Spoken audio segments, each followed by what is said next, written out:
राज्य में अनियमित मानसून, सूखे और अल्पवृष्टि की जैसी स्थिति को देखते हुए डीजल अनुदान के मद में वर्ष 2022-23 में बिहार आकस्मिकता मद से 29 करोड़ 95 लाख की अग्रिम निकासी की स्वीकृति मंत्रिपरिषद द्वारा दी गई। जैसे कि आप जानते होंगे कि इस योजना के अंतर्गत 60 रुपये प्रति लीटर अनुदान दिया जाता है और प्रति एकड़ 10 लीटर के हिसाब से दिया जाता है और 5 एकड़ तक दिया जाता है। तो एक महत्वपूर्ण ये निर्णय अनियमित मानसून, सूखे और अल्पवृष्टि के मद्देनज़र राज्य सरकार ने आज लिया है।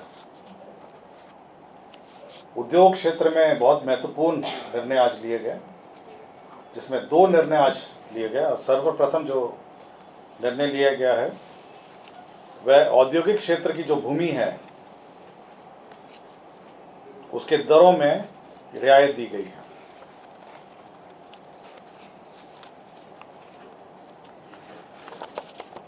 विभिन्न औद्योगिक क्षेत्रों को विभिन्न वर्गों में राज्य सरकार ने बांटा, 4 वर्गों में बांट के, और उसमें जो दूर दराज इलाके थे, पिछड़े इलाके थे, और साथ ही साथ जहां पर औद्योगिक क्षेत्र में जो भूमि की दरें हैं वह काफ़ी अधिक थी, उसमें राज्य सरकार ने रियायत दी है।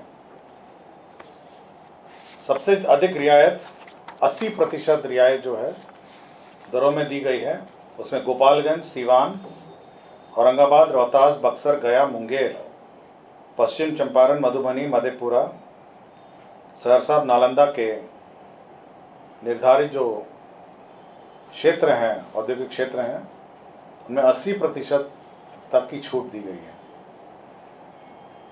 ये पूरी लिस्ट में संभवतः आपको मिल गई होगी या हम लोग उपलब्ध करा देंगे। साथ ही साथ 60% जो रियायत है वह पश्चिम चंपारण, रोहतास, भोजपुर, जहानाबाद, पटना, सिवान, मधुबनी, सीतामढ़ी, दरभंगा, कटिहार, किशनगंज। तो मैं औद्योगिक क्षेत्र का नाम नहीं ले रहा हूँ, तो काफ़ी लंबा हो जाएगा, लेकिन रियायती दी है 60%। इसके बाद 40% की छूट भी भागलपुर, पूर्णिया, दरभंगा, पूर्वी चंपारण, वैशाली, औरंगाबाद, बक्सर, नवादा, लखीसराय क्षेत्र में दी गई है। तो एक ही ज़िले में 2-3 औद्योगिक क्षेत्र है, मैं केवल ज़िला का नाम पढ़ रहा हूँ, लेकिन उसमें किसी एक ज़िले में, किसी एक औद्योगिक क्षेत्र में 80% भी हो सकता है, कि कोई 60 वाली कैटेगरी में हो सकता है, कोई 40 में भी हो सकता है, और एक लास्ट कैटेगरी है 20% अनुदान की है। पूर्णिया, अररिया, मधुबनी, पूर्वी चंपारण, मुजफ्फरपुर, वैशाली, पटना, बक्सर, नवादा और मुंगेर और खगड़िया। उदाहरण स्वरूप मैं आपको जस्ट बता देता हूँ, जैसे जो बड़ी अधिक संख्या में आपको लगता होगा, जैसे सहरसा है।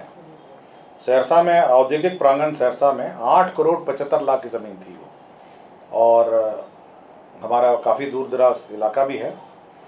अब अगर उसमें 80% अगर छूट दे दी जाती है तो 175 हो जाता है। तो 80% का मतलब कम से कम इतनी बड़ी छूट से जो हमारे उद्योगपति हैं वे आकर्षित होंगे इन इलाकों में अपना उद्योग लगाने के लिए। इसी प्रकार एक बड़ा, जैसे औरंगाबाद में औद्योगिक विकास केंद्र औरंगाबाद है, 5 करोड़ 58 लाख का भूमि था, 80% के बाद ये 112 हो जाता है। सिवान में औद्योगिक क्षेत्र न्यू सिवान फेज़ 1 में 5 करोड़ 75 लाख प्रति एकड़ है, जो 1 करोड़ 15 लाख अब हो जाता है। तो ये बड़ी लंबी जो ये है आपकी, ये जो काफ़ी रियायत दी गई है, और जहाँ दूर दराज इलाके में बहुत महंगे ज़मीन थे। अब मुरलीगंज का मैं बता रहा हूँ, जस्ट उदाहरण स्वरूप, मधेपुरा में औद्योगिक प्रांगण मुरलीगंज में 2 करोड़ 94 लाख की ज़मीन थी। अब ये 80% छूट के बाद 59 लाख की हो जाएगी पर एकड़। झंझारपुर में भी आप देखेंगे, मधुबनी औद्योगिक क्षेत्र झंझारपुर, 4 करोड़ 12 लाख की ज़मीन थी, अब ये 80% के बाद 82 हो जाएगी। मुंगेर की 4 करोड़ 50 लाख की ज़मीन थी, अब ये 90 लाख की हो जाएगी। तो आप देखेंगे कि ये जो 80% छूट है, ये बिल्कुल अब आकर्षक दामों में अब ये भूमि हमारे निवेशकों को होगी। और इसके 2-3 कारण होंगे। एक तो इन इलाकों में अब उद्योग लगाना आसान हो जाएगा, और जो भूमि का जो वैल्यू है, जो भूमि जिस पर निवेश करते थे भूमि में अधिक राशि, अब उनको कम राशि भूमि में निवेश कर सकते हैं, ताकि अन्य जो उपकरण है, प्लांट है, मशीनरी में वो लगा सकते हैं। तो ये मैं सूची आपको उपलब्ध करा दूंगा, बड़ी लंबी सूची है। तो ये एक महत्वपूर्ण निर्णय है राज्य के औद्योगिक क्षेत्र में। दूसरा एक सेंट्रली स्पॉन्सर्ड स्कीम था उद्योग के क्षेत्र में ही। ये प्रधानमंत्री केंद्र प्रायोजित स्कीम है। 60% भारत सरकार का है और 40% बिहार सरकार का अंश है। ये प्रधानमंत्री सूक्ष्म खाद्य उद्यम उन्नयन योजना, इसके अंतर्गत जो फूड प्रोसेसिंग सेक्टर है हमारे राज्य में, उसके अंतर्गत ये योजना कार्यान्वित की जाएगी। इसमें किसी इंडिविजुअल, किसी व्यक्ति, कोई इंडिविजुअल जो इन्वेस्टर है,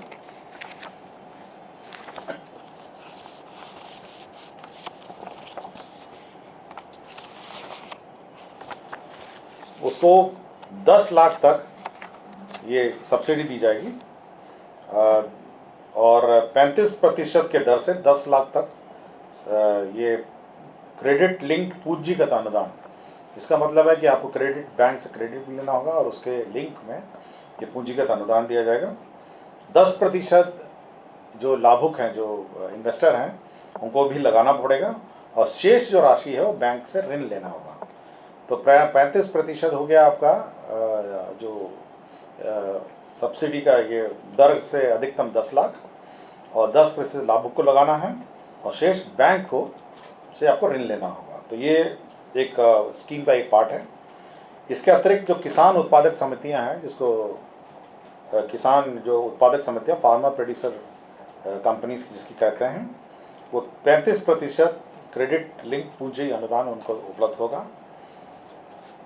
40,000 रुपये तक खाद्य प्रसंस्करण में जो कार्यरत सेल्फ हेल्प ग्रुप है, जो जीविका है, उनको उपलब्ध होगा। कॉमन इंफ्रास्ट्रक्चर एस्टैब्लिशमेंट, जो किसी समूह को द्वारा कॉमन इंफ्रास्ट्रक्चर ये इस्टेब्लिश करना होगा तो फूड प्रोसेसिंग क्षेत्र में, वो 35% तक उनको अनुदान उपलब्ध होगा। और एफपीओ और इन सबको जो सपोर्ट है, टेक्निकल सपोर्ट है, वह भी हम, ब्रांडिंग है, अनान्य है, विपणन है, मार्केटिंग की सपोर्ट है, वो 50% होगा। तो फूड प्रोसेसिंग सेक्टर में भी एक महत्वपूर्ण निर्णय मंत्रिपरिषद ने आज लिया है। चौथा निर्णय ये है, ये वो बिहार पुलिस मुख्यालय नियंत्रण निधीन कार्यालय है, उसमें जो चिकित्सा प्रतिपूर्ति है, राज्य सरकार में जो उनको बाहर चिकित्सा में प्रतिपूर्ति के लिए जाना पड़ता है, जिसमें चतुर्वर्गीय प्रचारी है, लिपिक है, सहायक है। अब इसका जो अनुमोदन है वो पुलिस महानिदेशक के स्तर पर ही हो जाएगा। ये निर्णय मंत्रिपरिषद ने लिया है। एक डॉक्टर को बर्खास्त किया गया है अनुपस्थिति के कारण। डॉक्टर राजकुमार सिंह, तत्कालीन चिकित्सा पदाधिकारी, रेफरल अस्पताल मटिहानी बेगूसराय हैं, और संप्रति जो प्राथमिक स्वास्थ्य केंद्र बरारी कटिहार, ये 29/4/2000 से लगातार अनुपस्थित रहे हैं।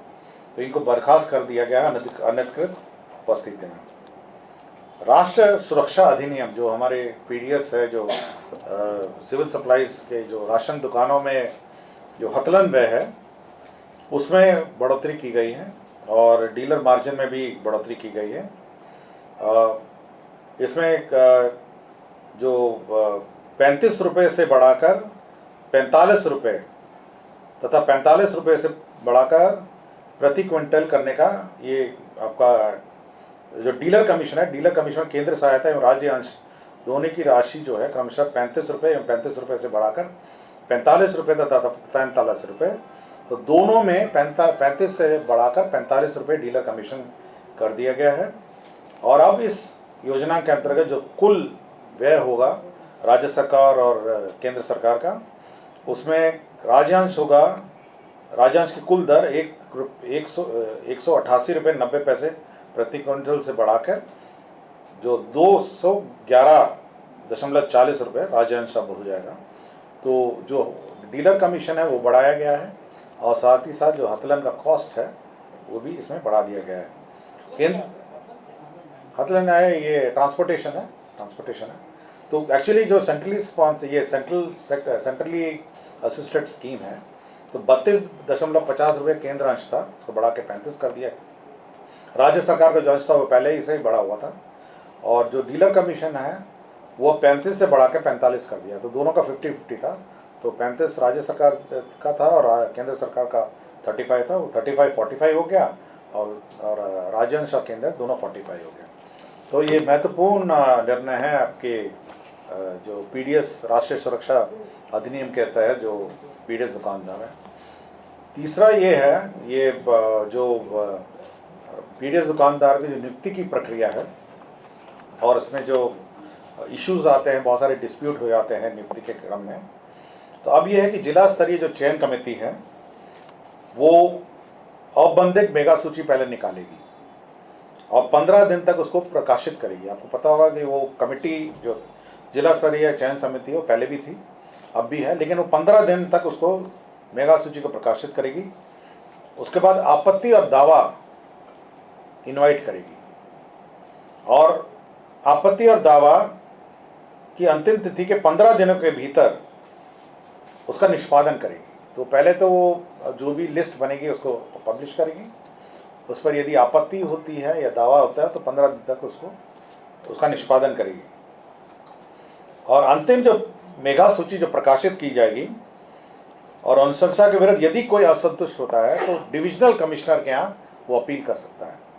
तो उसको भी दिया गया 15 दिन के भीतर वो प्रमंडलीय आयुक्त के यहाँ अपील कर सकता है, और 30 दिनों के भीतर ये पूरे परिवाद का समाप्ति हो जाएगा। तो एक अपील। खबरों के अपडेट के लिए हमारे चैनल को लाइक, सब्सक्राइब एवं शेयर करें।